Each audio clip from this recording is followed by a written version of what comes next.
All right, guys. So we're going to talk about ecological succession today. So, in ecological succession is just the predictable change that occurs in that biological community over time. Okay.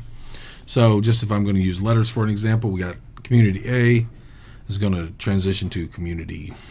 I don't know my alphabet. B, which is going to which would change into C, which changes into D. Okay. So we always start with primary succession. Primary succession is an area that has nothing at all. A lot of times you will see it termed bare rock.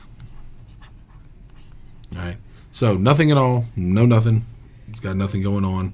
All right. We have to start from scratch. So like here, this is a strip mine picture. So this would be is where somewhere where we start ecological succession and start primary succession. Now, secondary succession, on the other hand, is we have some of the soil and everything already done, all right, but a natural disaster or a man-made disaster comes in and messes it up. So we got tornadoes, fires, earthquake, honestly, every time you cut the grass, all right, things like that will start that succession over again. Now, we don't start all the way back at primary succession. All right, we got one example of that, but 9 times out of 10, we start back over, maybe with grasses and weeds.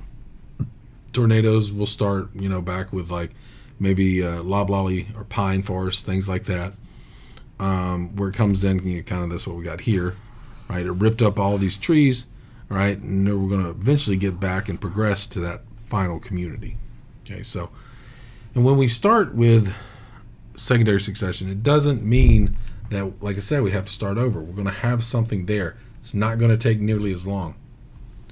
In primary succession, all right, this is going to take, this first part, just to get out of this first part, it's going to take hundreds to thousands of years, okay, just depending on the community, okay, to rebuild, to get out of that part and to start the whole process, right? We're talking with secondary succession. If a tornado, if something comes through, fire, whatever the case may be, we're talking maybe 50 to 100 years to get back to that max community, or what we call climax community, which we'll see in a minute. All right, so the two main stages of ecological succession, and the two really that we're only going to talk about is the primary and the climax community.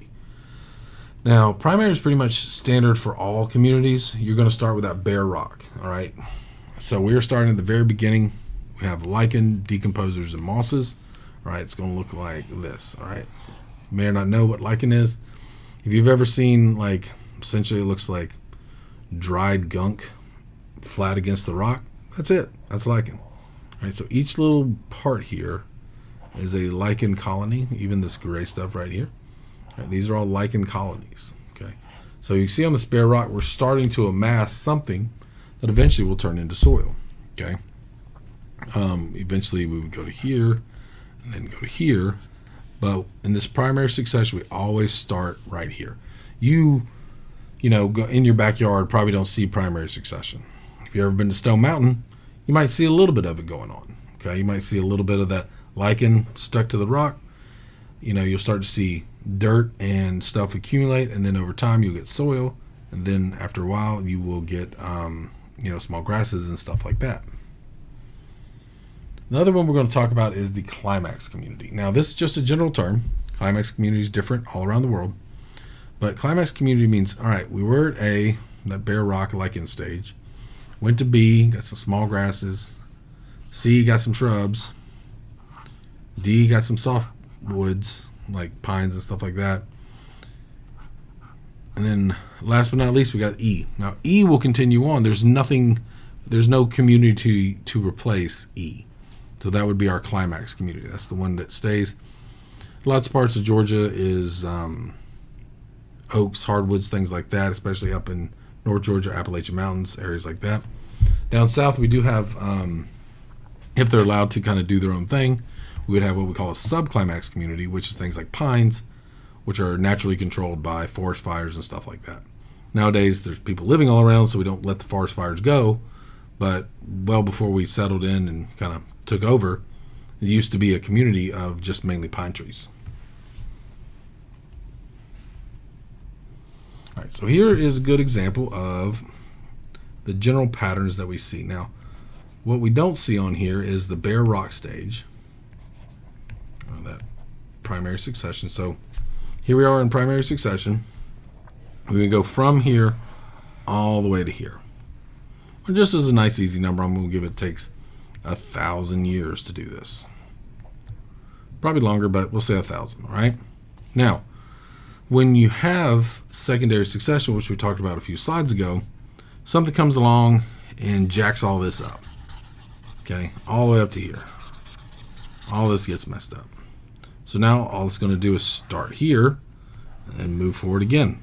Okay, all right. So in this case, let's see if I can easily erase this. Boom. So now, sun comes through. If we have a really bad forest fire, messes everything up all the way back to here. All right, all we're going to do is we're going to start back over and go forward. Secondary succession does not take nearly as long. What takes the vast majority of this, hypothetical 1,000 years is really getting out of this bare rock stage, developing enough soil where we can actually have the annuals and the weeds start to show up. Then we get the perennials and grasses, shrubs, young pine forest, like I said, softwoods.